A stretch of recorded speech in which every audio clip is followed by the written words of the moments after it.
आज हम पढ़ेंगे केमिस्ट्री में पढ़ेंगे एटॉमिक कॉन्फ़िगरेशन। प्रीवियस लेक्चर पे हम लोगों ने एसिड बेस और सॉल्ट किए थे, उसके बाद हम लोगों ने एमसीक्यूज किए थे उसके। आज के टॉपिक में देखेंगे एटॉमिक कॉन्फ़िगरेशन, फिर इससे रिलेटेड हम एमसीक्यूज स्टार्ट करते हैं।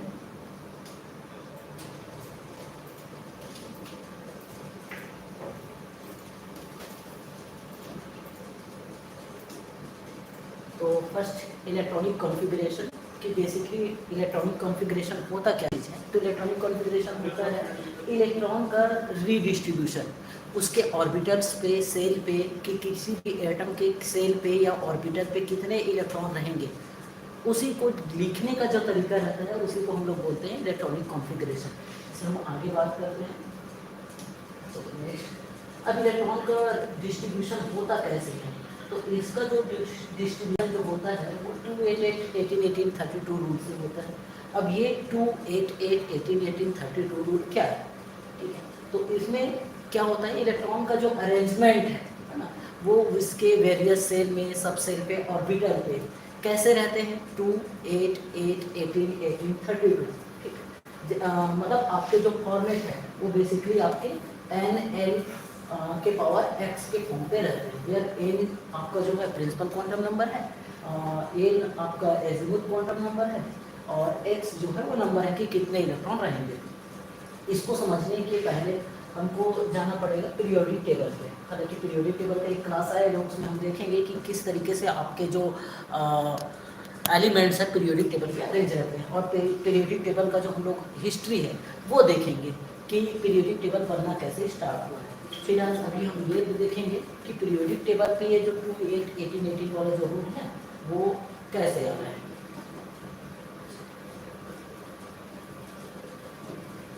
तो फर्स्ट जैसे कि हमको पता है कि पीरियोडिक टेबल के 7 रूल्स होते हैं। वो पीरियड्स कितने होते हैं आपके 7 होते हैं, और आपके जो ग्रुप होते हैं वो आपके 18 होते हैं। तो हम लोग फर्स्ट पीरियड की बात करें, फर्स्ट पीरियड मीन्स इस वाले की बात करें, तो इसमें आपके नंबर ऑफ इलेक्ट्रॉन जो है वो हाइड्रोजन और हीलियम का टोटल आपके 2 इलेक्ट्रॉन है। उसके बाद हम लोग सेकेंड की बात करें, सेकेंड में देखेंगे तो 1 2 3 4 5 6 इसमें 8 इलेक्ट्रॉन है, सॉरी 8 एलिमेंट है। उसके बाद हम यहाँ पर की बात करें तो इसमें भी आपके 8 है, फिर आपके 18 है, फिर 18 है, फिर आपके 32 है, फिर आपके 32, इस तरीके से आपके आएंगे। तो यही वाला जो रूल है इसी को हम लोग बोल रहे हैं 2 8 8 18 18 32 32, ठीक है। अब इसमें जो इलेक्ट्रॉन है, हालांकि ये तो एलिमेंट के नंबर्स हुए कि फर्स्ट रो पे आपके या फर्स्ट पीरियड पे आपके 2 एलिमेंट है, ठीक है। सेकेंड रो पे आपके 8, थर्ड रो पे आपके 8, उसके बाद 18 18, लेकिन हम बात कर रहे हैं इलेक्ट्रॉन की, नंबर ऑफ इलेक्ट्रॉन की। तो यहाँ पर जो आपका एलिमेंट है, जैसे हम फर्स्ट ग्रुप की बात करें तो ये फर्स्ट ग्रुप का जो हम बात करें hydrogen, lithium, sodium, potassium, rubidium, caesium और फ्रांसियम की बात करें, तो इसमें जो है यहाँ इसका इलेक्ट्रॉनिक कॉन्फ़िगरेशन क्या क्या होने वाला है। तो इलेक्ट्रॉनिक कॉन्फ़िगरेशन के लिए हमको क्या चीज़ चाहिए, सबसे पहले इसका एटम चाहिए। तो जैसे हम बात कर रहे हैं हाइड्रोजन की, तो हाइड्रोजन का जो एटम होगा वो कैसे रहेगा आपका, किसी भी एटम की बात करें हम, कोई सा भी एटम जो रहेगा वो आपके स्फेरिकल शेप में रहेगा, ठीक है। और उस स्फेरिकल के मतलब उस एटम के जो सबसे सेंटर पॉइंट है दैट इज न्यूक्लियस, उस न्यूक्लियस पे प्रोटॉन और न्यूट्रॉन रहेंगे, और उसके बाहर में जो है वो इलेक्ट्रॉन है। अब ये एटम है क्या चीज़, तो यूनिवर्स पे, दुनिया पे जो भी चीज़ है वो सब पार्टिकल से मिल करके बने हैं, और सभी जो पार्टिकल्स हैं, है ना, मतलब स्मॉलेस्ट जो पार्टिकल्स है, मतलब हम किसी भी पार्टिकल को ब्रेक करें और जो सबसे छोटा पार्टिकल रहेगा उसको हम एटम बोलेंगे, है ना। तो ऐसा बोला गया था शुरू में आपका कि स्मॉलेस्ट पार्टिकल जो होगा वो एटम होगा। बाद में फिर हम एटम को और डिवाइड नहीं कर पाएंगे ऐसे बोले थे, बाद में पता चला कि भाई आपके सब एटॉमिक पार्ट्स भी होते हैं, और वो सब एटॉमिक पार्ट्स मीन्स आपका न्यूट्रॉन, प्रोटॉन और इलेक्ट्रॉन, मतलब आपका जो एटम है वो भी किसी चीज़ से मिल करके बने हुए हैं। तो किससे मिल करके बने हुए हैं, तो एटम जो है इलेक्ट्रॉन, प्रोटॉन और न्यूट्रॉन, 3 चीज़ें होती है इसमें। तो लोकेशन जो है वो क्या होता है, तो प्रोटॉन और न्यूट्रॉन का जो लोकेशन होता है वो तो सेंटर पे हो गया, क्या चीज़, प्रोटॉन और न्यूट्रॉन। लेकिन इलेक्ट्रॉन जो होते हैं वो उसके बाहर पे ये क्या करते रहते हैं, स्पिन करते रहते हैं, रिवॉल्व करते रहते हैं विथ स्पिन के साथ आपका, तो ये जो रिवॉल्व कर रहे हैं उसमें कितने इलेक्ट्रॉन होंगे, तो उस इलेक्ट्रॉन को समझने के लिए हमको पीरियोडिक टेबल पे जाना पड़ेगा, और पीरियोडिक टेबल पे आपको ये सिस्टमेटिक तरीके से अरेंजमेंट करके दिया हुआ है कि कौन से एलिमेंट पे आपके कितने कितने इलेक्ट्रॉन हैं, ठीक है। तो इस इलेक्ट्रॉन को समझने के लिए हम जाते हैं किस पे, इसके एटॉमिक नंबर पे। तो जैसे हम बात कर रहे हैं हाइड्रोजन का एटॉमिक नंबर 1 है, लिथियम का आपका 3 है, सोडियम का 11 है, पोटेशियम का 19 है। तो ये आपका जो इलेक्ट्रॉनिक नंबर है, जैसे हम बात कर लिए सोडियम की, तो सोडियम का जो इलेक्ट्रॉनिक नंबर है Na का इलेक्ट्रॉनिक नंबर हम बात कर रहे हैं 11। तो 11 का मतलब ये हुआ कि इस सोडियम के पास प्रोटॉन, न्यूट्रॉन और हम बात कर रहे हैं इलेक्ट्रॉन। तो ये जो एटॉमिक नंबर है, ये एटॉमिक नंबर हमको हम शो करते हैं जेड से, और ये जितने एटॉमिक नंबर होते हैं इसका मतलब ये होता है कि वो किसको शो करता है, प्रोटॉन को शो करता है कि किसी भी एटम पे प्रोटॉन कितने होते हैं। तो जो उसका इलेक्ट्रॉनिक नंबर रहेगा वही उसका क्या होगा, प्रोटॉन होगा। तो हम सोडियम की बात कर रहे हैं, सोडियम का एटॉमिक नंबर क्या है, 11 है। इसका मतलब उसके पास 11 क्या है, प्रोटॉन है। और जितने प्रोटॉन रहते हैं किसी भी एलिमेंट में उतने ही आपके क्या होते हैं, इलेक्ट्रॉन होते हैं। इसका मतलब सोडियम के पास कितने इलेक्ट्रॉन है, 11 इलेक्ट्रॉन है। और हम बात करते हैं Na, यहाँ पर इसका जो मास होता है एटॉमिक मास वो होता है 23। अब किसी भी एलिमेंट का एटॉमिक जो मास होगा, मतलब किसी भी चीज़ का जो मास होता है वो सेंटर पे होता है। इसका मतलब हम, अब एटम तो बहुत छोटा सा चीज़ है ना, मतलब मास जो है वो लगभग आपका नेग्लिजिबल है, लेकिन फिर भी तो मास होगा ना, और उसका जो मास होगा वो कहाँ पर होगा, आपका सेंटर पे होगा। तो सेंटर पे क्या रहते हैं, न्यूक्लियस, सेंटर मतलब न्यूक्लियस पे क्या रहते हैं, प्रोटॉन और न्यूट्रॉन रहते हैं। तो प्रोटॉन और न्यूट्रॉन का जो मास होगा वो किसी भी एटम का मास होगा। इसका मतलब ये जो 23 है वो क्या है आपका, 23 जो है वो न्यूट्रॉन प्लस प्रोटॉन का वैल्यू है। अब अभी हमने देखा कि प्रोटॉन 11 है, तो 23 is equal to n plus 11 करें तो n का वैल्यू आपका क्या आ जाएगा, 12 आ जाएगा। तो इस तरीके से हम बात कर रहे हैं सोडियम की, तो 11, 11 और 12, मतलब 11 इलेक्ट्रॉन, 11 प्रोटॉन और 12 आपके न्यूट्रॉन है। अब ये अरेंज कैसे रहेंगे किसी भी एटम पे, तो अरेंज कैसे होने वाले हैं, तो अब फिर से वापस आते हैं, ये आपका रहने वाला है क्या, न्यूक्लियस। अब इस न्यूक्लियस में आपके टोटल जो कितने न्यूट्रॉन प्रोटॉन हैं, आपके 11 प्रोटॉन है और 12 न्यूट्रॉन है, वो सब तो सेंटर पे ही रहेगा। मतलब समझ जाओ कि ये ऐसे इस टाइप का, ये सारे आपके क्या है, अच्छे से करते हैं, न्यूट्रॉन प्रोटॉन प्रोटॉन है, ये सब आपके कहाँ रहेंगे, न्यूक्लियस पे रहेंगे। और बाकी सारे चीज जो है ये बन गया, और बाकी जो इलेक्ट्रॉन है वो यहाँ बाहर में आउटर में रहेंगे। तो अब जो इलेक्ट्रॉन है वो कितने इलेक्ट्रॉन होते हैं, तो सोडियम के पास हमको पता है, सोडियम के पास कितने इलेक्ट्रॉन है, 11 इलेक्ट्रॉन है। अब वो 11 इलेक्ट्रॉन किस पे रहेंगे, तो अब अभी जस्ट इसके पहले हम बात किए कि इलेक्ट्रॉन जो है उसका डिस्ट्रीब्यूशन करना है, तो इलेक्ट्रॉनिक कॉन्फ़िगरेशन है, तो कैसे डिस्ट्रीब्यूशन करेंगे, इसके पास होता क्या क्या चीज़ है, तो इनके पास होता है सेल होता है, सब सेल होता है, और फिर ऑर्बिटल होता है। तो सेल जो है वो बेसिकली आपके क्या, K shell, L shell, M shell, N shell होते हैं। तो जो पहला के सेल होता है, मतलब पहला राउंड पे हम बात कर रहे हैं, तो उस पर आपके कितने इलेक्ट्रॉन आएंगे, फिर कितने इलेक्ट्रॉन आएंगे, फिर कितने इलेक्ट्रॉन आएंगे, मतलब हम बात कर रहे हैं K shell, L shell, M shell और एन सेल। तो इसमें कितने कितने इलेक्ट्रॉन आएंगे, और उसके बाद इस सेल पे आपके ऑर्बिट जो रहते हैं, ऑर्बिटल होते हैं। तो के में जो होता है वो एस होता है, एन में एस और पी भी होता है, एम में एस, पी और डी होता है, और एन में आपका एस, पी, डी और ए होता है। अब इसको समझने के लिए हम आगे मूव करते हैं।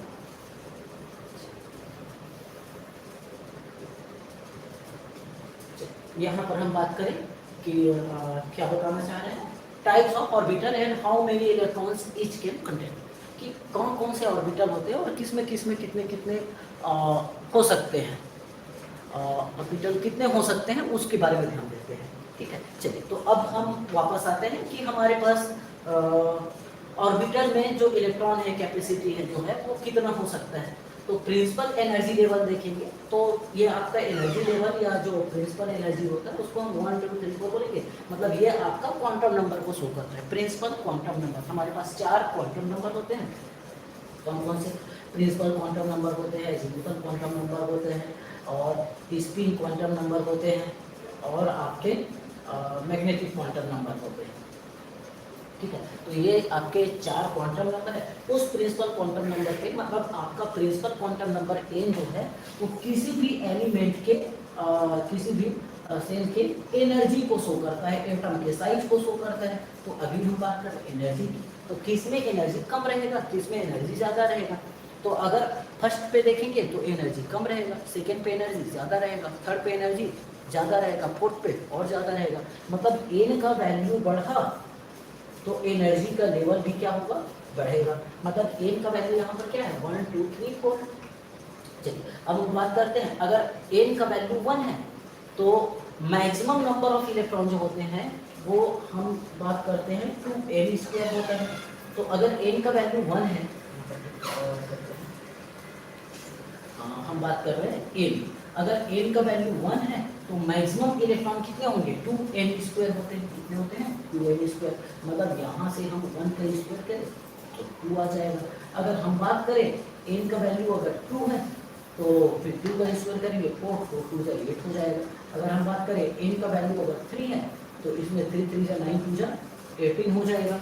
अगर हम बात करें n का वैल्यू 4 है तो फिर 4 4 जा 16 और फिर 32। तो बेसिकली आपकी जो एनर्जी लेवल है उस पर अभी हम लोगों ने 2 8 18 32 जो रूल पढ़े थे कि किसमें कितना कितना इलेक्ट्रॉन होगा। तो एनर्जी का लेवल अगर 1 है, प्रिंसिपल क्वांटम नंबर अगर 1 है तो नंबर ऑफ इलेक्ट्रॉन कितने होंगे, 2 होंगे। अगर n का वैल्यू 2 है तो आपका इसी फॉर्मूले को ये फिल करेगा और 8 होगा। फिर n 3 के लिए आपका जो नंबर ऑफ इलेक्ट्रॉन है 18 और 32 होगा। अब वापस आते हैं कि अगर आपका पहला क्वांटम नंबर है तो अब हम बात करेंगे कि इसमें जो ऑर्बिटल होंगे, सब लेवल जो होंगे वो आपके s p d और f होते हैं। क्या होते हैं, s p d और f होते हैं। अब वो s p d f पे हम बात करें तो देखो s p d, तो पहले में आपका अगर n का वैल्यू 1 है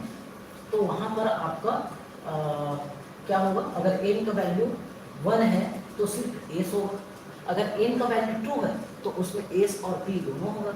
n का वैल्यू 3 है तो s p d भी होगा, और n का वैल्यू 4 है तो s p d f होगा। मतलब यहाँ पर हम बात कर रहे हैं सिर्फ s होगा, इसमें s और p दोनों होगा, इसमें s p d भी होगा, और इसमें s p d f होगा। अब एक एक इलेक्ट्रॉन जो होते हैं वो कितने कितने इलेक्ट्रॉन कैरी कर रहे हैं उसके बारे में बात करें। अब हमारे पास आ गया s p d और a, ये आपके ऑर्बिटल है। तो s में मैक्सिमम आपके 2 इलेक्ट्रॉन हो सकते हैं, p में मैक्सिमम 6 इलेक्ट्रॉन हो सकते हैं, d में मैक्सिमम 10 इलेक्ट्रॉन हो सकते हैं, और f में मैक्सिमम 14 इलेक्ट्रॉन हो सकते हैं। तो ये है आपका number of electron in various orbital s p d f 2 6 10 and 14 electrons. अब यहाँ पर फिर वापस आते हैं हम लोग नंबर ऑफ ऑर्बिटल टाइप। जैसे हम बात करें कि एनर्जी लेवल अगर 1 है तो उसमें सब लेवल जो होगा वो क्या होगा, अगर 1 रहता है तो अभी हम बात किए सिर्फ और सिर्फ क्या होगा आपका एस होगा, और एस है तो उसमें कितने टाइप के एस होंगे, तो सिर्फ एक ही एस होगा। मतलब आपका ऑर्बिटल पर टाइप आपका क्या होगा, 1 होगा। तो इसमें जो n स्क्वायर है तो उसका वैल्यू क्या हो गया, 1 हो गया। तो मैक्सिमम नंबर ऑफ इलेक्ट्रॉन कितना हो जाएगा, 2n स्क्वायर के पॉइंट ऑफ व्यू से देखें तो ये 2 हो गया। अब हम बात करते हैं सेकेंड की बात करें, अगर एनर्जी लेवल 2 है तो उसमें अभी बोले ना कि अगर 2 रहेगा तो उसमें एस और पी भी रहेगा। अब एस जो होते हैं वो सिर्फ एक ही टाइप के होते हैं, एस का अपना अलग और कोई टाइप ही नहीं है। लेकिन हम पी की बात करें तो पी जो होते हैं वो 3 टाइप के होते हैं। यहाँ पर लिखा है ना 3, वो कौन कौन से 3 होते हैं, तो ये आपका पी एक्स, पी वाई और पी जेड होते हैं। तो 3 ऑर्बिटल होते हैं। पी के कितने ऑर्बिट होंगे, ऑर्बिटल होंगे 3 होंगे, तो नंबर 3 ऑर्बिटल हो गए। तो इस तरीके से देखिए कि आपका जो सेकेंड एनर्जी लेवल रहेगा उसमें आपका इसको रखिए तो कितना 2 का स्क्वायर कितना हो गया आपका 4 हो गया, और 4 2 जो आपका 8। तो मैक्सिमम नंबर ऑफ इलेक्ट्रॉन कितने हो जाएंगे आपके 8 हो जाएंगे। चलिए हम थर्ड की बात करें। अच्छा हाँ थर्ड की बात करें तो इसमें आपके एस पी डी तीनों होंगे। तो एस जो होता है वो एक ही प्रकार का होता है, पी जो होता है वो 3 प्रकार का होता है, P X P Y P Z, और डी जो होता है वो 5 टाइप का होता है, मतलब आपका P X Y, P Y Z, P Z X और P X square Z and P Y square Z. आपका ये 5 टाइप के आपके पी ऑर्बिटल होते हैं। तो नंबर ऑफ पी हाँ डी ऑर्बिटल सॉरी, पी तो 3 होंगे और यहाँ पर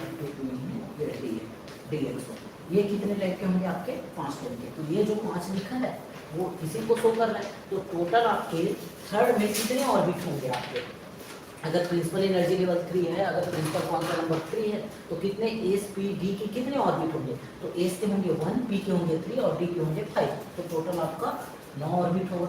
वैसे ही हम बात करें अगर 4 की तो इसमें एस पी डी एफ चारों आ जाएंगे। तो एस में हम लोगों ने देखा कि मैक्सिमम एस में कितने इलेक्ट्रॉन हो सकते हैं 2, पी में हो सकते हैं 6 और डी में हो सकते हैं 10 और ये हो गया आपके 14। तो इस तरीके से देखिए 14 और 6 20 30 एंड 32। तो अगर किसी भी ऑर्बिट में अगर एस पी डी एफ चारों अगर आपका सब ऑर्बिट है तो इसमें मैक्सिमम नंबर ऑफ इलेक्ट्रॉन कितने हो सकते हैं 32, ऐसे भी दिख रहा है। और अगर हम फार्मूला से देखें 4 इलेक्ट्रॉन है, मतलब प्रिंसिपल क्वांटम नंबर अगर 4 है तो 2 × 4 का स्क्वायर भी करें तो भी से 32 आएगा। तो इस तरीके से देख रहे हैं कि अगर प्रिंसिपल क्वांटम नंबर अगर आपका 4 है तो उसमें नंबर ऑफ इलेक्ट्रॉन कितने होंगे आपके 32 होंगे। तो ये था आपका टाइप्स ऑफ ऑर्बिटल और कैसे उसमें इलेक्ट्रॉन जो है वो फिलअप होगा। ठीक है, स्क्रीनशॉट लेना चाहेंगे ले सकते हैं।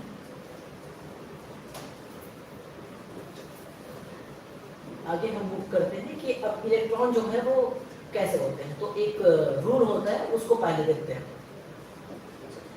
तो इसमें इलेक्ट्रॉन को फिलअप करने के लिए हम लोग अबाउ प्रिंसिपल चलते हैं। अबाउ प्रिंसिपल क्या होता है कि आपका जो ग्राउंड स्टेट पे रहता है, अब एनर्जी की लेवल की बात कर रहे हैं तो जैसे अभी देखिए ना कि 1 वाला जो प्रिंसिपल क्वांटम नंबर रहेगा उसमें एनर्जी कम रहेगा, 2 का ज़्यादा रहेगा, 3 का ज़्यादा रहेगा, 4 का और ज़्यादा रहेगा।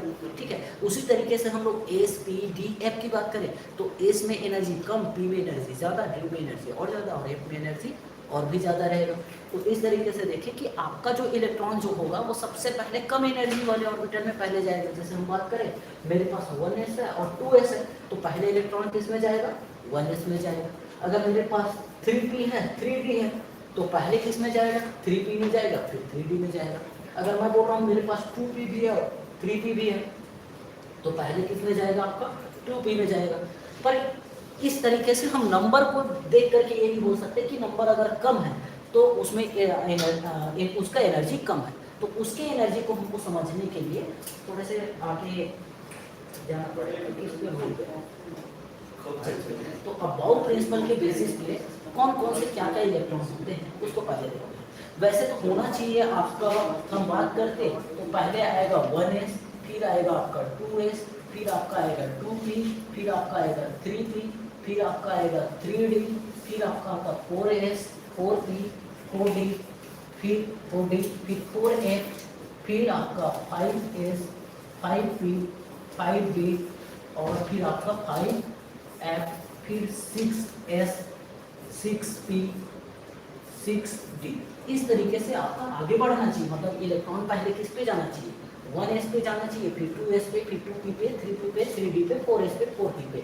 ये हमको नंबर से लग रहा है लेकिन एक्चुअली में होता ऐसा नहीं है कि कुछ जगह ऐसे होते हैं कि एक पहले वाले का एनर्जी दूसरे वाले के एनर्जी से आपका कम हो सकता है या ज़्यादा हो सकता है। तो ऐसे केस पे आपका जो इलेक्ट्रॉन है वो किस पे चला जाएगा उसके पहले उसके सक्सेस वाला जो है उस पर पहले जाएगा। जैसे हम बात करें यहाँ पर 3d है और यहाँ पर आपका 4s है तो इलेक्ट्रॉन 3d में जाने के पहले कहाँ पर पहुँच जाएगा 4s पे चला जाएगा।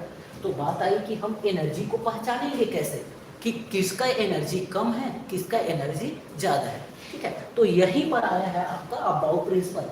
तो किस तरीके से आपका इलेक्ट्रॉन किसमें पहले जाएगा वो कौन बताता है आपका अबाउ प्रिंसिपल बताता है।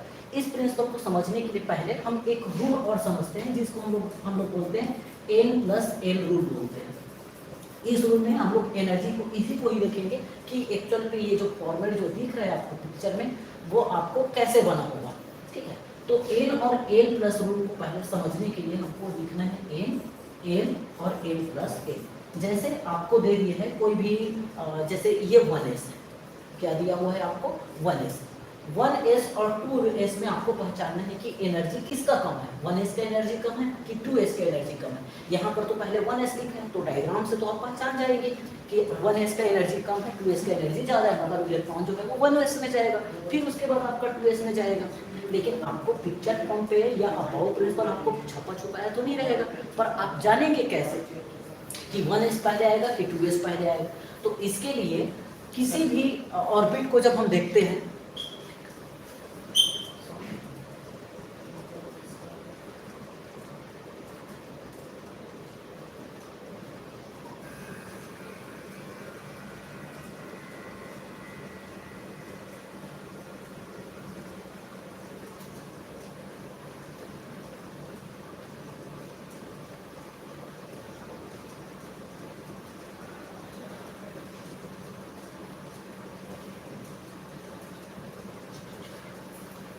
वापस आते हैं, हम लोग बात करते हैं। अभी आप इस पे फोकस मत कीजिए क्योंकि यहाँ पर आपके ऑर्बिटल भी लिखे हुए और उसमें नंबर ऑफ इलेक्ट्रॉन लिखे हुए हैं। अभी हम सिर्फ ऑर्बिटल पे चलते हैं, आपके 1s 2s 2p 3p इस पे चलते हैं।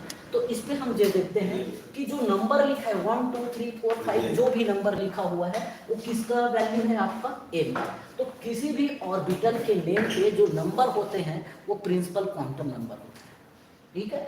और उसके साथ आपका जो अल्फाबेट लिखा हुआ है, क्या लिखा हुआ है, आइदर एस पी डी और एफ। तो एस पी डी एफ जो है वो बेसिकली है क्या चीज, तो वो है आपका एजीमुथल क्वांटम नंबर को शो करता है। एजीमुथल क्वांटम नंबर मीन्स आपका एल को शो करता है। लेकिन अब यहाँ पर तो एल लिखा नहीं हुआ है, तो एल की जगह हम क्या करेंगे, तो एल के जगह हम लोग लिखेंगे एल का वैल्यू यहाँ पर किसी में क्या है, एस है, किसी में पी है, किसी में टी है, किसी में एफ है। मतलब एल का वैल्यू एस पी डी और एफ बता रहा है। तो ये एल का न्यूमेरिकल वैल्यू होना चाहिए। तो वो न्यूमेरिकल वैल्यू क्या क्या है आपका, तो 0 के लिए हम टर्म करेंगे एस, 1 के लिए टर्म करेंगे 1, और 1 के लिए पी, और 2 के लिए डी, और 3 के लिए आपका एफ।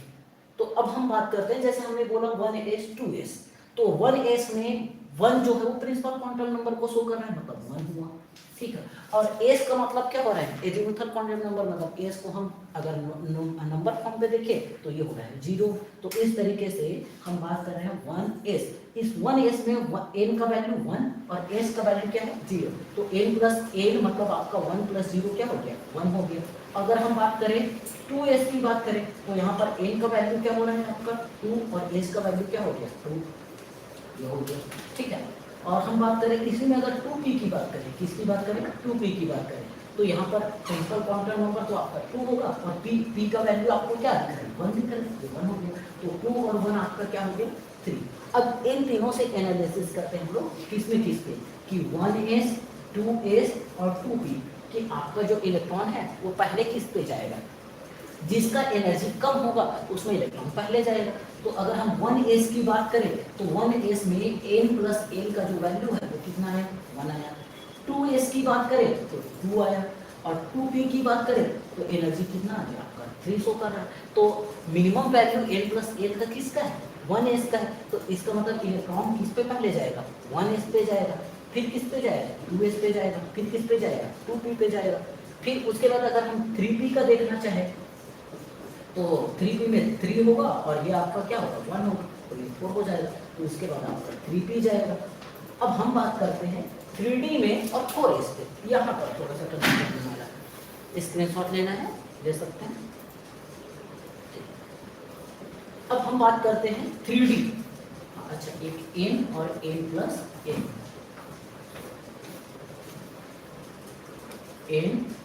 n प्लस n देखना है ना।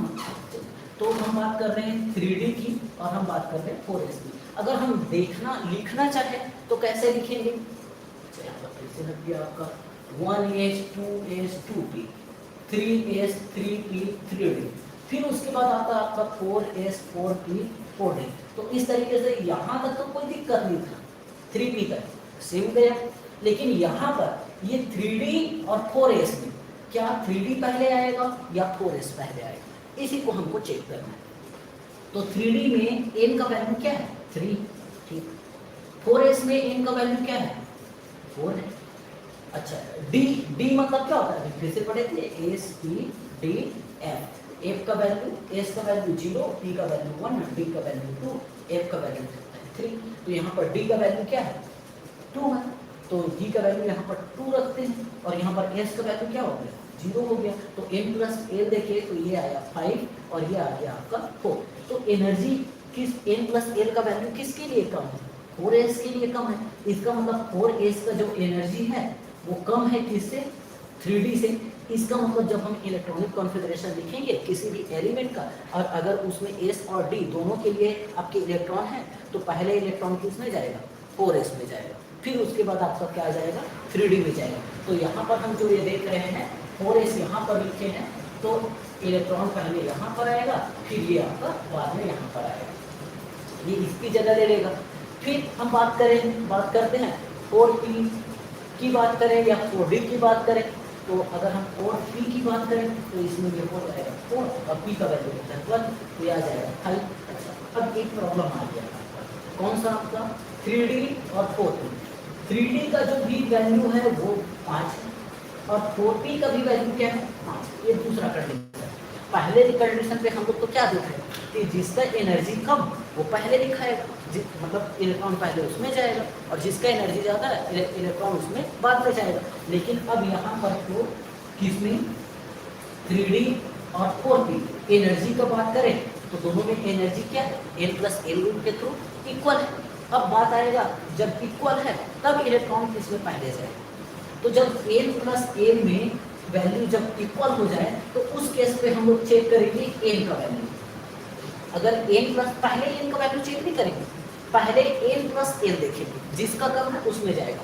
और अगर n प्लस l का वैल्यू जो है वो दोनों में, तीनों में, सब में सेम हो गया, तो उस केस में सिर्फ चेक करेंगे हम n का वैल्यू।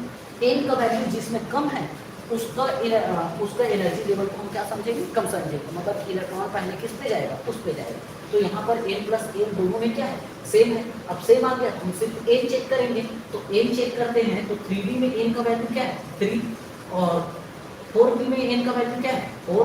इसका मतलब 3 लेस देन 4। तो इलेक्ट्रॉन पहले किस पे जाएगा? ये 3 वाले में जाएगा।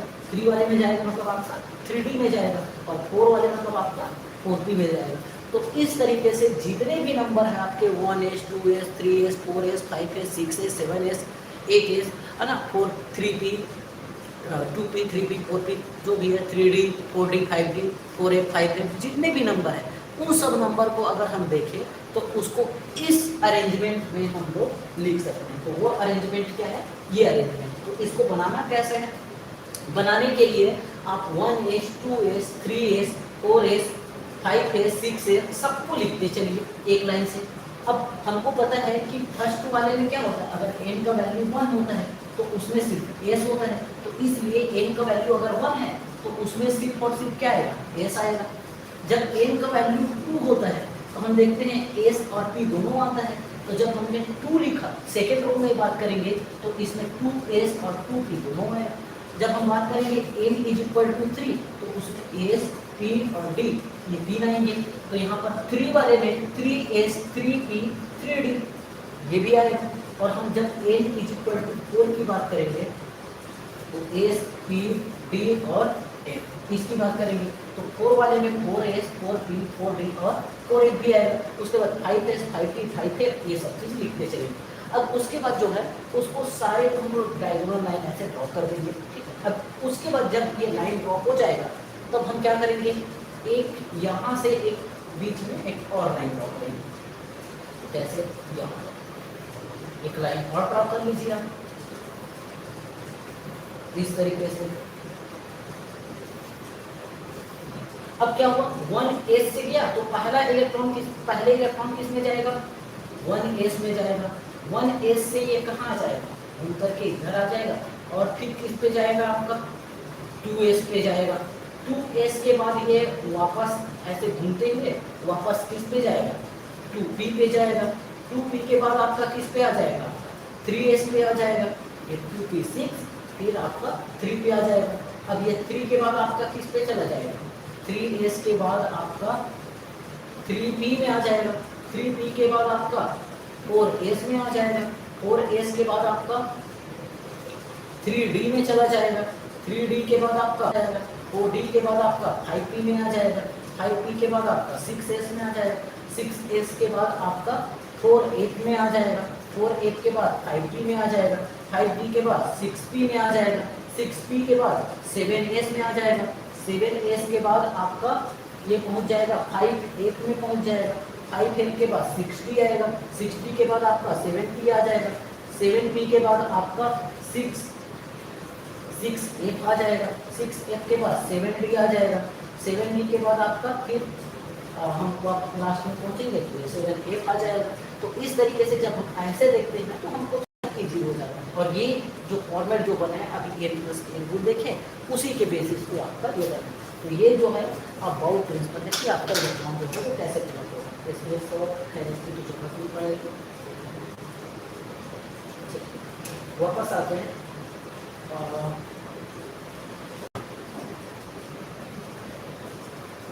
अब कौन रूल देखते हैं मैक्सिमम मल्टीप्लिसिटी के लिए कि ये क्या बोलते हैं। तो अबाउट प्रिंसिपल पे इलेक्ट्रॉन भरने के बाद 1s 2s 3p तो हम बात की कि s में कितने इलेक्ट्रॉन होते हैं। तो s में तो आपके सिर्फ 2 इलेक्ट्रॉन होंगे और p में 6 इलेक्ट्रॉन जा सकते हैं, d में 10 इलेक्ट्रॉन जाते हैं और f में आपके 14 इलेक्ट्रॉन जाते हैं। तो s जो होता है वो कितने होते हैं, सिर्फ एक ही ऑर्बिटल होता है, ठीक है। तो इसमें आपके क्या तरीके से बात करें, p में बात करें 6 तो ये 6 जो होते हैं वो 3 के पेयर में आएंगे, 1 2 और ये 3, ये 3 आए। तो यही जो 3 जो है p जो होते हैं वो 3 ऑर्बिटल होते हैं, p x p y p z। तो इस तरीके से हम देखिए कि p के जो तीनों ऑर्बिट है x y और z तीनों एक्सिस पे कितने कितने इलेक्ट्रॉन होते हैं। p में टोटल कितने होते हैं, मैक्सिमम 6 इलेक्ट्रॉन हो सकते हैं और उसके पास है कितने 3 ऑर्बिट। तो एक एक ऑर्बिट में कितने आएंगे, 2 आएंगे। तो p में भी कितने आए 2 और ऑलरेडी उसके पहले भी हमने देख लिया कि s में कितना है 2।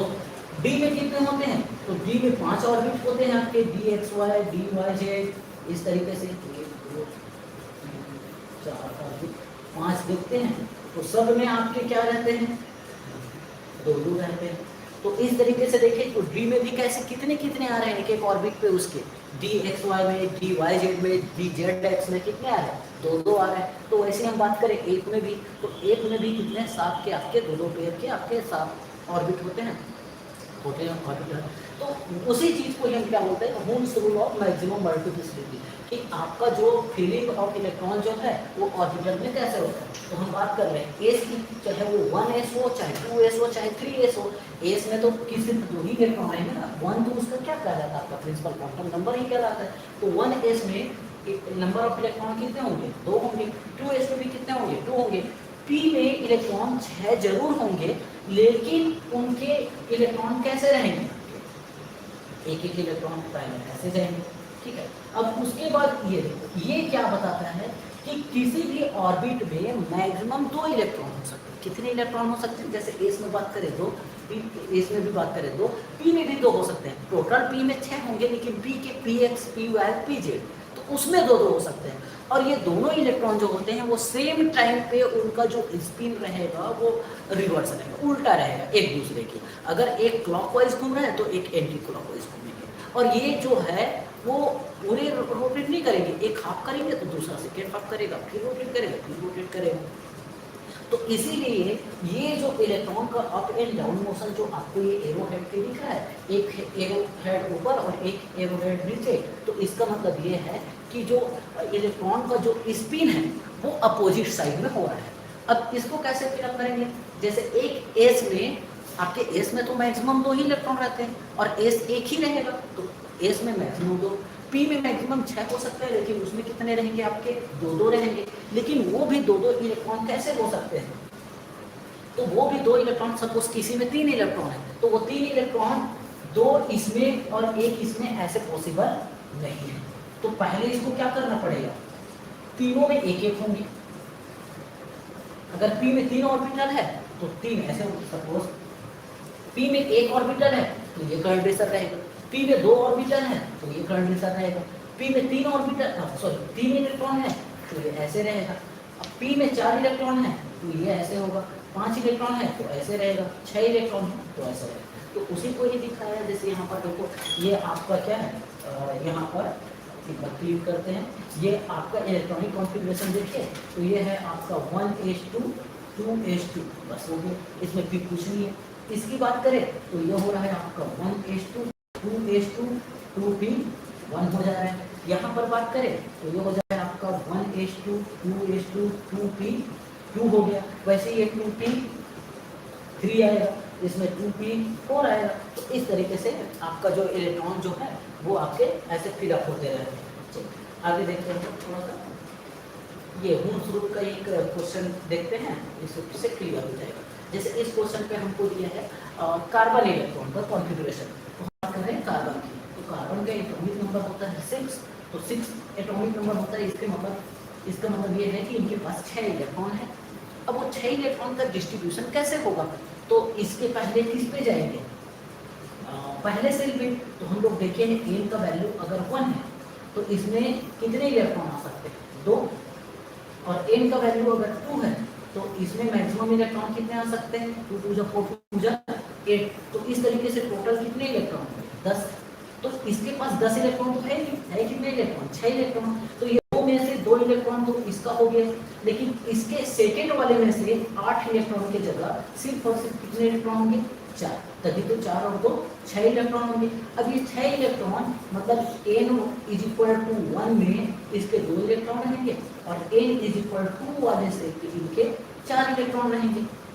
अब n का वैल्यू 1 है तो वहां पर आपका इलेक्ट्रॉन किसमें जाएगा, अगर n का वैल्यू 1 है तो ये जाएगा किसमें, s में, और s में मैक्सिमम इलेक्ट्रॉन कितने आ सकते हैं, 2 आ सकते हैं। तो ये दोनों के दोनों इलेक्ट्रॉन किसमें चले जाएंगे, इस s में चले जाएंगे, और ये s किसका है, 1 का। तो इसका इलेक्ट्रॉनिक कॉन्फ़िगरेशन क्या हो जाएगा, 1s2 हो जाएगा पहला। अब हम बात करते हैं ये वाले n=2, तो यहाँ पर हमको लिखना पड़ेगा 2।